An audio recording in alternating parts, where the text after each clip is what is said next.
पहिलं बिल भरणाऱ्या कृषी पंपधारकांची वीज जोडणी पूर्ववत करणार.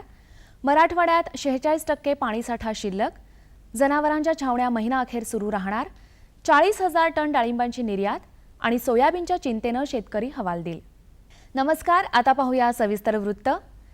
कृषी पंपधारकांनी एप्रिल 2012 ते जून 2013 या कालावधीतलं पहिलं बिल भरल्यानंतर थकबाकीसाठी खंडित केलेल्या जोडण्या तातडीनं जोडून देण्याचे निर्देश महावितरणाला देण्यात आलेत. तसंच या कालावधीत लागू झालेल्या 5 त्रैमासिक बिलांपैकी 2 त्रैमासिक बिलांची रक्कम तातडीनं भरावी. उरलेल्या 3 त्रैमासिक बिलांची रक्कम ऑक्टोबर, नोव्हेंबर आणि डिसेंबर या महिन्यांमध्ये 3 समान हप्त्यात भरण्याची सवलत देणारा निर्णय राज्य मंत्रिमंडळाच्या बैठकीत घेण्यात आलाय. मराठवाड्यातल्या गोदावरी आणि मांजरा नदीवरच्या मोठ्या, मध्यम आणि लघु अशा सर्व प्रकल्पांमध्ये सध्या 46% पाणीसाठा शिल्लक आहे.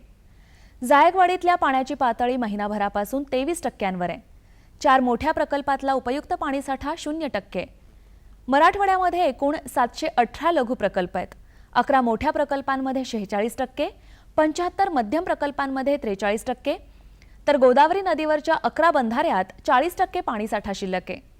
मांजरा नदीवरच्या 12 बंधाऱ्यातल्या पाण्याच्या साठ्याची टक्केवारी 39% आहे. मराठवाड्यासह नगर जिल्ह्यातल्या शेकडो गावांची तहान भागवणाऱ्या जायकवाडी प्रकल्पात 3 आठवड्यांपासून पाण्याची आवक ठप्प झाली आहे. पुणे, सातारा आणि सोलापूर जिल्ह्यातल्या अनेक ठिकाणी अजूनही पुरेसा पाऊस झालेला नाही. त्यामुळे जनावरांच्या छावण्या सप्टेंबर महिन्याच्या अखेरपर्यंत सुरू ठेवण्याचा निर्णय राज्य मंत्रिमंडळानं घेतलाय. पुणे, सातारा आणि सोलापूर जिल्ह्यातल्या अनेक ठिकाणी अजूनही पुरेसा पाऊस झालेला नाही. त्यामुळे जनावरांच्या छावण्या सप्टेंबर महिन्याच्या अखेरपर्यंत सुरू ठेवण्याचा निर्णय राज्य मंत्रिमंडळानं घेतला आहे. पुणे जिल्ह्यातल्या बारामती, इंदापूर आणि दौंड, सातारा जिल्ह्यातल्या फलटण, माण आणि खटाव, तसंच सांगली जिल्ह्यातल्या जत, आटपाडी, कवठे महाकाळ आणि तासगाव, तर सोलापूर जिल्ह्यातल्या सांगोला, मंगळवेढा आणि पंढरपूर अशा 13 तालुक्यांमध्ये जनावरांच्या 228 छावण्या अजूनही सुरू आहेत. या छावण्यांमध्ये सुमारे 2.25 लाख जनावर आहेत. या 13 तालुक्यात सरासरी पावसाच्या तुलनेत 59 ते 112% पाऊस झालाय. हे सगळे तालुके अवर्षण प्रवण क्षेत्रात येतात. त्यामुळे मंत्रिमंडळानं यापूर्वी ऑगस्ट महिन्याच्या अखेरीपर्यंत छावण्या चालू ठेवण्यास मान्यता दिली होती. डाळिंबाची निर्यात 40,000 टनांपर्यंत पोहोचली आहे. देशांतर्गत मागणी आणि तेलकट डाग यामुळे डाळिंबाची निर्यात मध्यंतरीच्या काळात 8,000 टनांनी कमी झाली होती. गेल्या वर्षी मात्र ही निर्यात पूर्वपदावर आली आहे. राज्यभरातल्या डाळिंबाच्या निर्यातीला दिवाळीनंतर वेग येतो. आखाती देशांसह युरोप, रशिया, जर्मनी आणि चीनमध्ये डाळिंबाची निर्यात होते. कृषी विभागाच्या माहितीनुसार देशांतर्गत बाजारपेठेत शेतकऱ्यांना डाळिंबासाठी प्रति किलो 70 ते 90 रुपये भाव मिळतो. व्यापारी शेतकऱ्यांना डाळिंबाचे पैसे जागेवर देतात. त्याचवेळी व्यापारी बाजार समित्यांमधल्या लिलावात डाळिंबाची खरेदी करतात. खरेदी केलेल्या डाळिंबापैकी निर्यातक्षम अशा 400 ते 450 ग्रॅम वजनाच्या मालाचं व्यापारी ग्रेडिंग, पॅकिंग करतात. नाशिक जिल्ह्यातली 80% डाळिंब आखाती देशांमध्ये पाठवली जातात, तर उरलेली डाळिंब देशांतर्गत बाजारपेठेत विक्रीसाठी पाठवतात. डाळिंबाच्या एकूण निर्यातीत नाशिक जिल्ह्याचा हिस्सा 25%. मात्र जिल्ह्यातल्या शेतकऱ्याऐवजी राज्यातून येणाऱ्या व्यापाऱ्यांच्या मालाची निर्यात करण्यात येते. नांदेड जिल्ह्यात सोयाबीनचं पीक ऐन बहरात असतानाच पावसानं दडी मारल्यामुळे शेतकरी चिंतेत आहे. यावर्षी नियमित पाऊस झाल्यानं पिकांचं उत्पन्न चांगलं येईल अशी अपेक्षा होती. पण सतत पडलेल्या पावसानं शेतकऱ्यांना मशागतीची संधी मिळाली नाही. त्यामुळे तण माजल्यानं पिकांची वाढ मंदावली. त्याच जोडीला कधी नव्हे ते गोगलगाईचंही आक्रमण झालं. आता सोयाबीनच्या शेंगांमध्ये दाणा भरण्याचे दिवस असताना पावसानं दडी मारली आहे. जिल्ह्यातल्या नायगाव, बिलोली, देगलूर, मुखेड या भागांमध्ये ही परिस्थिती आहे. तर किनवट, माहूर, हिमायतनगर, हदगाव या भागांमध्ये संततधार आणि अतिवृष्टीनं पिकं हातची गेली आहेत. या भागातल्या शेतकऱ्यांना आता सरकारकडून मिळणाऱ्या मदतीची प्रतीक्षा आहे. याशिवाय विजा, पूर यामुळे देखील मोठ्या प्रमाणावर जनावरं दगावली आहेत. अशा परिस्थितीत सण साजरे करताना केवळ औपचारिकताच दिसून येते. आडसाली ऊस लागवडीस 6 ते 8 आठवडे झाले असल्यास नत्र खताचा दुसरा हप्ता द्यावा. टोमॅटो फळावरती बक आयरॉट रोगाचा प्रादुर्भाव आढळून आलाय. या अनुकूल हवामानामध्ये रोगाची तीव्रता वाढू नये यासाठी रोगग्रस्त फळं काढून नष्ट करावीत. तसंच मेटॅलॅक्झिल 8% अधिक मॅन्कोझेब 64% हे संयुक्त बुरशीनाशक 20 ग्रॅम प्रति 10 लिटर पाण्यातून 10 दिवसांच्या अंतरानं 2 वेळा फवारावं.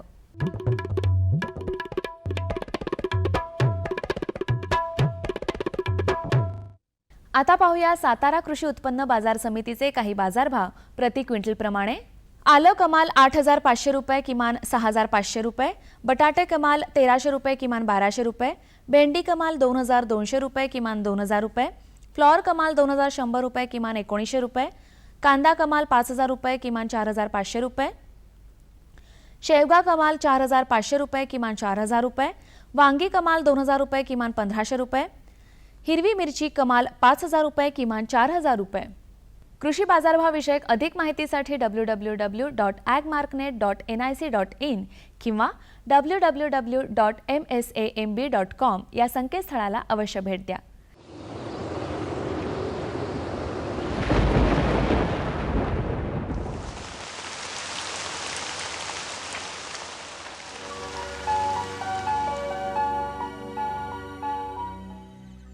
कोकणात काही ठिकाणी तसंच मध्य महाराष्ट्र, मराठवाडा आणि विदर्भात तुरळक ठिकाणी पाऊस पडण्याची शक्यता आहे. त्यानंतरच्या 48 तासात राज्यातलं हवामान मुख्यतः कोरडं राहील. राज्यातल्या काही प्रमुख शहरांचं तापमान अंश सेल्सिअसमध्ये याप्रमाणे. मुंबई कमाल 29 अंश सेल्सिअस किमान 25 अंश सेल्सिअस, पुणे कमाल 23 अंश सेल्सिअस किमान 19 अंश सेल्सिअस, नागपूर कमाल 31 अंश सेल्सिअस किमान 23 अंश सेल्सिअस, नाशिक कमाल 27 अंश सेल्सिअस किमान 21 अंश सेल्सिअस, औरंगाबाद कमाल 28 अंश सेल्सिअस किमान 22 अंश सेल्सिअस, कोल्हापूर कमाल 21 अंश सेल्सिअस किमान 19 अंश सेल्सिअस, सांगली कमाल 22 अंश सेल्सिअस किमान 19 अंश सेल्सिअस, सातारा कमाल 22 अंश सेल्सिअस किमान 19 अंश सेल्सिअस आणि सोलापूर कमाल 24 अंश सेल्सिअस किमान 21 अंश सेल्सिअस राहण्याची शक्यता आहे. हवामान विषयक अधिक माहितीसाठी भारतीय हवामान विभागाच्या www.imd.gov.in या संकेतस्थळाला अवश्य भेट द्या. या होत्या आजच्या कृषी वार्ता. पुन्हा भेटूया पुढच्या भागामध्ये. तोपर्यंत नमस्कार.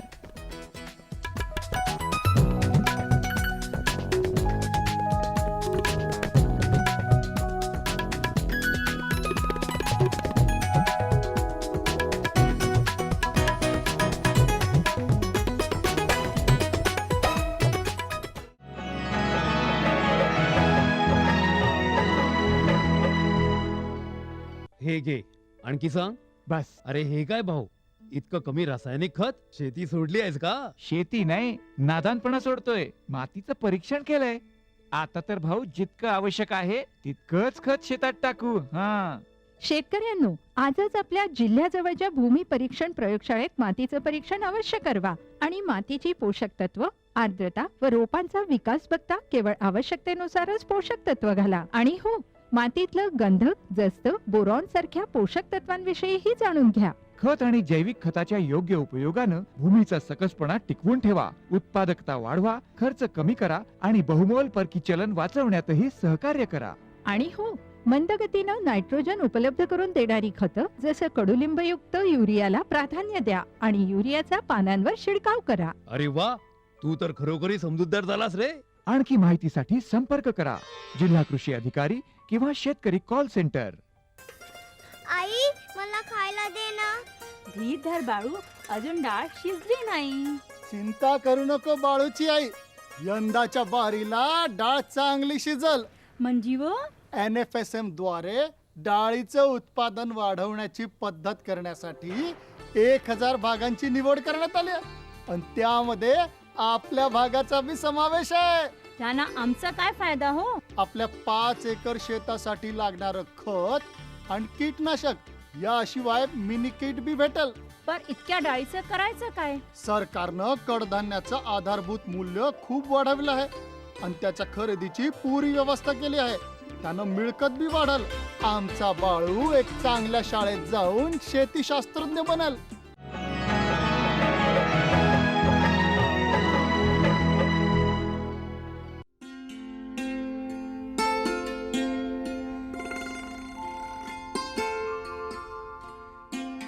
राज्याच्या आणि देशाच्या अनेक भागांवर यंदा पावसानं कृपादृष्टी दाखवली आहे.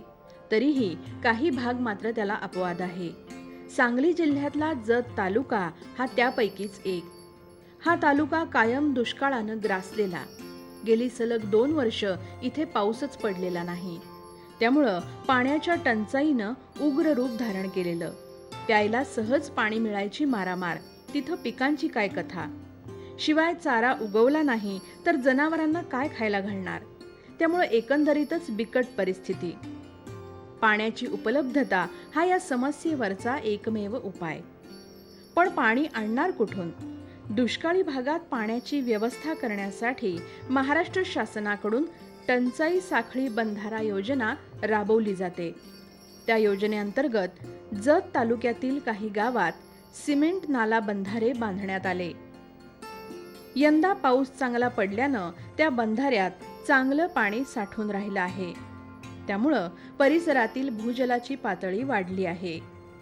त्यामुळं शेतकऱ्यांनी खरीप पिकाची लागवड तर केलीच आहे, शिवाय डाळिंब, द्राक्ष, ऊसासारखी नगदी पिकं लावण्याचा आत्मविश्वासही पाण्याच्या उपलब्धतेमुळं त्यांच्यात आला आहे. चारा पिकं घेता येऊ लागल्यामुळं जनावरं पाळून दुग्ध व्यवसायालाही चालना मिळू लागली आहे.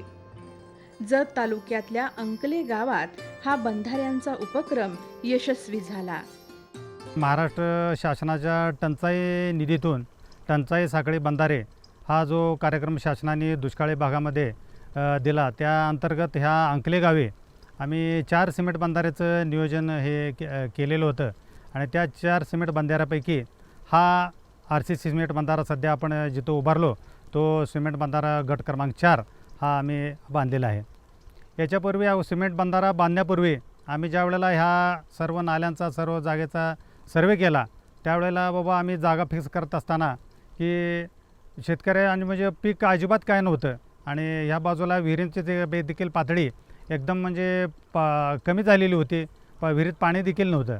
त्याप्रमाणे मग जिथं आमच्या साईट बसतात साईट सिलेक्ट करत असतानासुद्धा आम्ही त्याचा एल सेक्शन काढलेला आहे. एल सेक्शन काढल्यानंतर जिथं पाणी बाबा किती मीटर मागं सरतं पाणी त्याचासुद्धा आम्ही म्हणजे तांत्रिकदृष्ट्या सर्वे करून त्याप्रमाणे त्याला सिमेंट बंधाऱ्याच्या ज्या साईट्स आहेत त्या साईट्स ह्या फिक्स केलेल्या आहेत. आणि ह्या फिक्स केलेल्या साईटवर आम्ही हे RCC सिमेंट बंधारे आम्ही ह्या गावी ही बांधलेले आहेत. हे बांधकाम करत असताना आम्हाला काम जरी नवीन जरी असलं तरी आव्हान म्हणून आम्ही सदरचं काम हे वेळमुत्तीमध्ये आणि गावकऱ्यांच्या कसोटीला उतरेल याप्रमाणे ह्या सिमेंट बंधाऱ्याचं हे बांधकाम हा केलेलं असून हा सिमेंट बंधारा 24 मीटर लांबीचा आहे. आणि याचा पाणीसाठा 2 मीटर आहे. आणि ह्याची पाण्याची जर आपण आता ही लांबी जर बघितली तर 450 ते 450 मीटर ही पाण्याची आपली लांबी पसरलेली दिसेल. पावसाळ्यापूर्वी बंधाऱ्याची कामं पूर्ण झाल्यामुळं पाऊस सुरू झाल्यानंतर त्यांचं पाणी वाया गेलं नाही. म्हैसाळ प्रकल्प भरल्यानंतर त्याचं पाणी पुढे सोडल्यावर ते पाणी अंकले गावातल्या बंधाऱ्यात साठून राहिलं. बंधारा होण्यापूर्वी ते पाणी वाहून जायचं.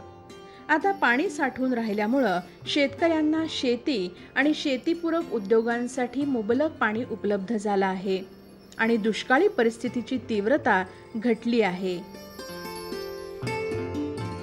या गटाची लांबी 18 मीटर असून पाणीसाठा 2 मीटर आहे. आणि यामध्ये सध्या आपलं पाणी दिसेल ते पाणी साधारण 11 TCM पाणी आहे. टोटल 4 कामं झाली असून 4 कामांचे 35 ते 40 TCM पाणी पूर्ण गावामध्ये साठलेलं आहे आता सध्या. आणि या गावात अगोदर बंधारे होण्या अगोदर म्हैसाळचं पाणी आलं होतं, 2 वेळा पाणी आलं होतं, पण त्या पाण्यामुळे काही लोकांना फायदा झाला नव्हता. पूर्ण पाणी वाहून गेलं होतं. परंतु आत्ता हे बंधारे झाल्यामुळं तिथून 2 वेळा पाणी आलं. त्या दोन पाण्यांमध्ये या गावाने उन्हाळ्यामध्ये आणि आत्ता हे खरीप सीझनमध्ये दोन्ही सीझनमध्ये पिकं घेतलेली आहेत. आणि बऱ्यापैकी या गावाचा दुष्काळ मिटण्याचा प्रश्न कमी झालेला आहे.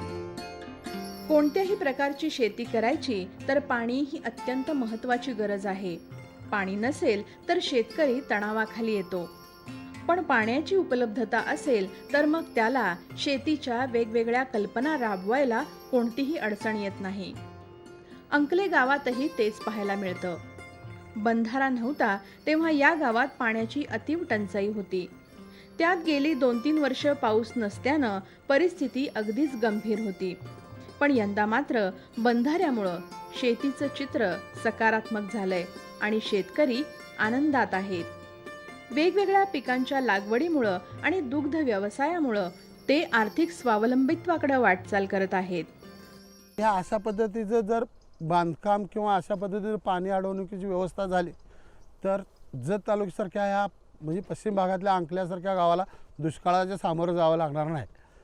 दुसरा महत्त्वाचा बंदा ह्यात जी काम केलं हे खात्यामार्फत केल्यामुळं चांगल्या पद्धतीनं झालेलं आहे. इथल्या ज्या अधिकाऱ्यांनी मदत शेतकऱ्यांच्या मदतीबरोबर अधिकाऱ्यांच्या मदतीनं चांगल्या पद्धतीत बंधारा बांधला आहे. आजही तुम्ही परिस्थिती बघू शकता की इथं 2 महिने झाले पाऊस पडून तरीसुद्धा पाणी या डॅम म्हणजे या बंधाऱ्यात आहे. आणि विशेष म्हणजे हा बंधारा पहिल्यांदा जर भरला असेल तर म्हैसाळच्या पाण्याने भरला आहे.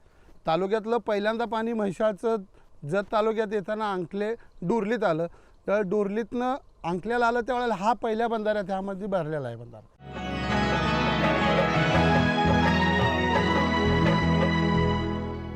सुगंधाच्या दरवळीमध्ये, स्वादाच्या बहारीमध्ये, प्रगतीच्या डहाळ्यांमध्ये, पसरणाऱ्या हास्यांमध्ये, हिरव्यागार झाडांमध्ये, मोठ्या मोठ्या सौद्यांमध्ये, गोड मधुर गुंजनामध्ये, आनंदाच्या चाहुलीमध्ये. NHM बागवानी मिशन. आमची आकांक्षा आपलं स्मित हास्य. बायका वसूल करतेस बाबा, करतेस बाबा. तुकाराम, हे तुकाराम. हे शाळेला गेल्या ती. शाळेला गेला?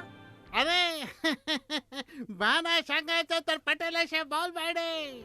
वहिलाला म्या शाळेलाच गेलतो म्हणजे फॉर्म स्कूलला, जिथं शेतकऱ्यांना पिकांचा उपज वाढवायच्या सर्व गोष्टी शिकवल्या जातात. जसं मातीच्या पोतानुसार कोणती खतं योग्य आहेत, कोणती बियाणं आणि गरजेनुसार कोणती कीटकनाशकं उत्तम आहेत. खर्च बेताचा लाभ मोलाचा. हे धर लाला, तुझं कर्ज फिटलंय.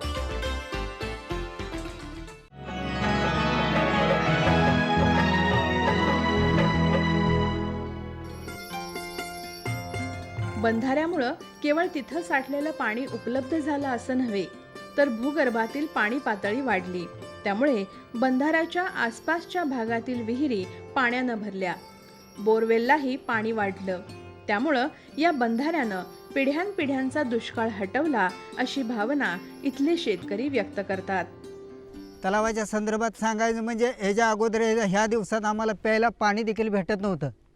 पण आता ह्या वेळेला या सरकारनं आम्हाला जलसंधारण विभागातर्फे बंधाऱ्याची योजना राबवून इथं जे आज पाणी उभं राहिलेले बघून आम्हाला आज समुद्राची आठवण झाली, नदीची आठवण झाली. आम्हाला तालुका, आमचं गाव म्हणण्यापेक्षा आमचा तालुका दुष्काळानं होरपळत असताना ह्या दिवसात आमची मोलमजुरी करून, ऊसतोडी करून, हमाली करून माणसं जगत असताना पण सरकारने एक चांगली योजना आमच्यासाठी राबवून पिढ्यानपिढ्याचा दुष्काळ हटवायचं एक धोरण राबवून जलसंधारणाची कामं तयार करून त्यामधून हा बंधारा तयार झाला. या बंधाऱ्याच्या सोबत एक 10-20 एकर जवळजवळ मका आहे, बाजरी आहे. यामधून विहिरीच्या पाण्याचं क्षेत्र किंवा जमिनीच्या पाण्याची जी भूगर्भातली पाण्याची पातळी जी असते ती पाण्याची पातळी वाढून आज हिरी पाण्यानं डबडबायला लागलेल्या आहेत. सरकार आमचं मायबाप ह्यासाठी या तालुक्यासाठी या अंकले गावासाठी एकट्याची योजना राबवत नसून एक सरकार आमच्या जनतेतर्फे आमच्या भावबंद धरून मराठवाडा, विदर्भ इथं कायमचं दुष्काळ पडतात. तिथे देखील हे बंधारं व्हावं आणि तिथे देखील पाणी ते अडवून त्या बांधवांचा देखील ह्या पाण्याच्या पासून वंचित जो भाग आहे तिकडे देखील सरकारनं लक्ष देऊन असं हे योजना राबवाव्यात. पाऊस नाही म्हणून पाणी नाही आणि पाणी नाही म्हणून कोणतंच पीक नाही, अशी परिस्थिती जत तालुक्यातल्या गावांमध्ये गेली 2-3 वर्ष होती. त्यामुळे शेतकऱ्यांची शेतं अक्षरशः ओसाड पडली होती. पण यंदा बंधाऱ्यामुळं पाणी मिळाल्यानं शेतकऱ्यांनी ज्वारी, बाजरीसारखी नेहमीची पिकं लावली आहेत. त्यापासून चांगलं उत्पादन मिळण्याची आशाही त्यांच्यात निर्माण झाली आहे.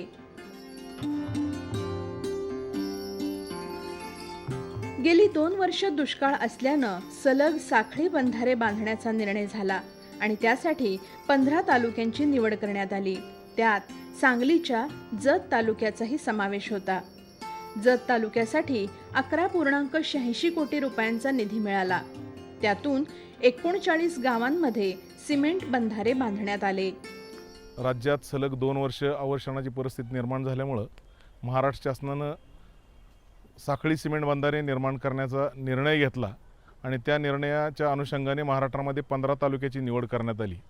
या 15 तालुक्यामध्ये जत तालुक्याचा समावेश करण्यात आला. या तालुक्यामध्ये सलग सिमेंट बंधारे बांधकामाच्यासाठी 18,86,00,000 इतका निधी उपलब्ध झाला. या निधीमधून या तालुक्यामध्ये 39 गावात 196 सिमेंट बंधाऱ्याची कामं पूर्ण करण्यात आली. त्यामध्ये जवळजवळ 2,512 सहस्र घनमीटर इतका पाणीसाठा होणार आहे. या बंधाऱ्यांमुळं त्या बंधाऱ्याच्या दोन्ही बाजूला असणाऱ्या 500 मीटरच्या त्रिज्येच्या क्षेत्रामध्ये जवळजवळ 650 विहिरींच्या पाण्या पातळीमध्ये वाढ होणार आहे आणि 3,000 हेक्टर क्षेत्राला संरक्षित ओलिताची सोय होणार आहे.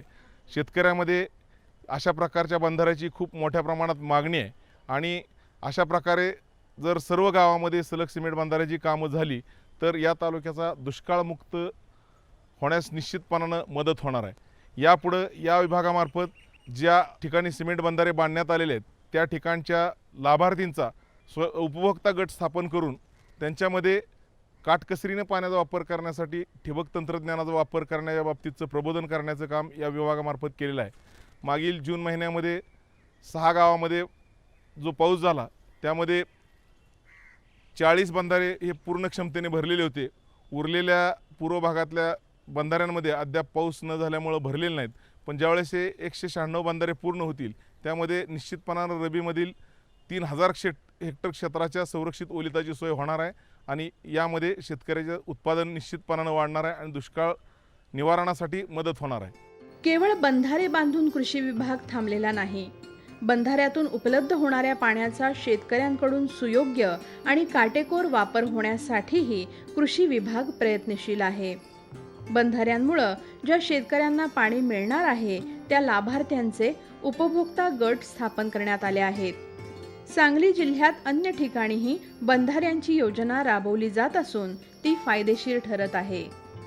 एकात्मिक पाणलोट व्यवस्थापन कार्यक्रम सुद्धा या जिल्ह्यामध्ये 2009-10 पासून राबवत आहे.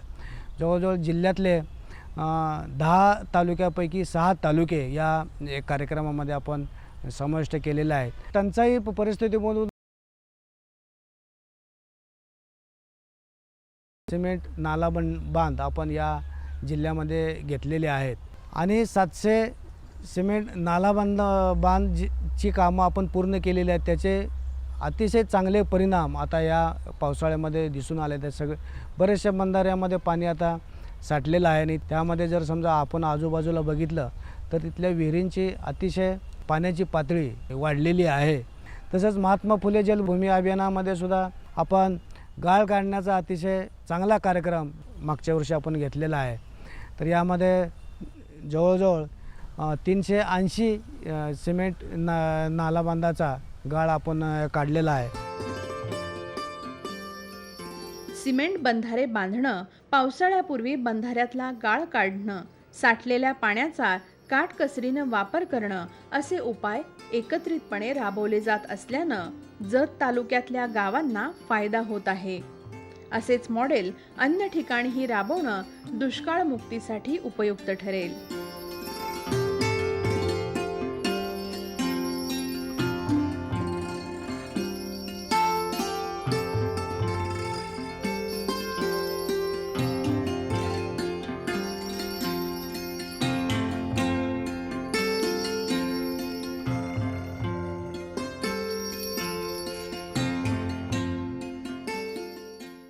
आमचा पत्ता निर्माता कृषी दर्शन, दूरदर्शन केंद्र पुणे. आमचे ईमेल आयडी असे आहे ddkpuneKrishi@hotmail.com आणि ddkpuneKrishi@rediffmail.com.